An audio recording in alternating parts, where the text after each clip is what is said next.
But having traveled now, I can talk about what Ramadan really means. You know, what is the Hajj really about? When we meet people in Turkey, as we did on this trip, who were at the airport on their way to the Hajj. And they were dressed in their special dress, and we got to meet them and talk to them, and they had seen my wife on television. And it was a wonderful meeting. Well, see, that gives you a whole different feel for what this tradition is about. These are people who are serious about their lives and about their faith, going to Mecca to express their faith in pilgrimage. Then I could talk about that pillar of Islam in a very different way. So that's how it helped me. Gulen. Yes. And actually, it was a chance that everybody's, at least I am dying for. And how did you picture him before you met him? Not physically, of course, but sure. What was his image? That's really interesting, because when we were invited to meet him, I first thought he was probably in Philadelphia and that he lived in, maybe an apartment or something like that, and that we would just go to his place and say hello and meet him. So I was, it had nothing to do with what happened, because we did not know that he lived near Allentown and that he they had a compound there and that there were a great number of people coming there every day. So that was a surprise to us. And when we got there, and there was this, very large building, and he realized that he just lives in one room in the building, and that he comes down periodically, and he was coming down to a lunch. But there must have been 60 people there from all over the world who are part of the movement. And they came to pay their respects to Gulen. So it was a real surprise to just see how it worked and how it was. And he was just such a quiet man.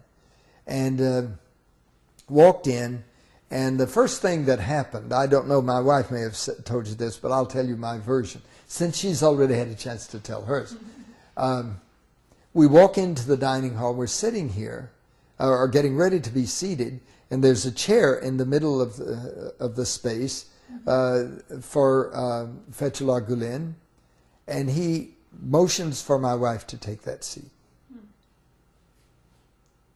Now, to me, this was very powerful. And he goes over to sit on the other side. He didn't say anything. He just gave her the seat of honor. And it was difficult for us to keep tears from our eyes for this reason. He did not have to say anything. He had that kind of spirit. And we met with him for the lunch. Then later that afternoon, were with him when he was teaching his students, and they were at prayer. And then we had a personal dinner, or a private dinner that evening. And I think these events for me just indicated I knew I was in the presence of a man of deep faith and incredible humility, but a very clear sense of his mission. He was so humbly sure of his own standing in the world, of who he was, what he was going to be, and of his faith. He's a man of great faith. And I will never forget the experience. This was a very life-altering experience, in the sense that it made me aware that there are a few grand people on the earth, and he would not like me to say this, and I'm not saying it. Yeah, I'm not, because he doesn't live on compliments. But I'm not saying it simply to brag on him. I'm saying it to say something about the way some people are helping us in the world. There is an old Jewish story of that there are in the world 24 holy people at any one time. They're called, in Hebrew, they're called tzaddiks, which means the righteous ones. And the story is that the tzaddikim, these 24 people, hold the world together. just by their faith. And if all of them died at once, the world would collapse. But the reason you should treat everyone with respect is that you never know when you're meeting a Sadiq. It could be anyone. I could be meeting you and you're the Sadiq. So you've got to be careful. And but if I ever met a Sadiq, I have a deep suspicion that Fethullah Gulen is one of those. And that's how he struck me.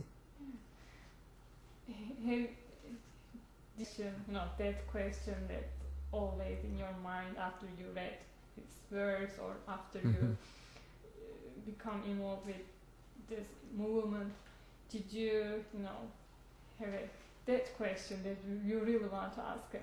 Yes, and I did get to ask him one of the more important questions for me, and it has to do with a conviction I've long had.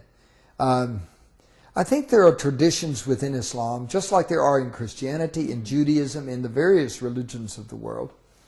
There is a movement that I call, and I use this word very positively, although not everyone does, I call it the mystical dimension of religion. That is, the dimension that's rooted in direct experience of God's presence. I'll put it that way. And in my readings of Gulen, he is aware of this. That we live for a deep experience of God's presence. And he understands that. I can hear it in his writings. So when we had dinner with him, I asked him this question. I said, could it be possible that this deep spiritual direct experience of God, of the presence of God, is universal, and that there are people in all religious traditions who understand this and who go there?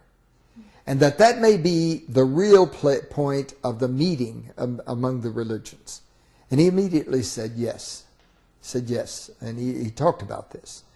That he believed that it was true, that at the deepest level, in any religious tradition, those who have most immediate encounters with the divine, and they have that sense of the divine, they are in touch with what is both expressed in the religion, but is the heart and core of the religion.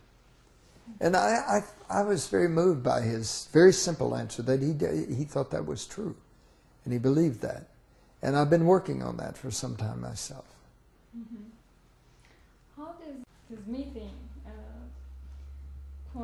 contribute to your hope toward interfaith dialogue? Or, Well, his vision, and the vision of the movement now, one of my senses of Gulen, by the way, is that he does not want things to be done in his name. He does not want to be held up. He believes he's just an instrument to help things to happen. Nevertheless, we honor him because he has been faithful to that project. But I think the way I can honor Gulen, if I do honor him, is by trying to take the vision that he is having and share it. And I see the heart of that vision as the peace of this world. Even right now, as we're speaking, people are being killed. In the name of religion, in the name of governments, people are being killed. This terrible, unfortunate thing in Iraq right now is very disturbing to my spirit, and it violates my whole sense that, the Muslim people are just my sisters and brothers. That's who they are.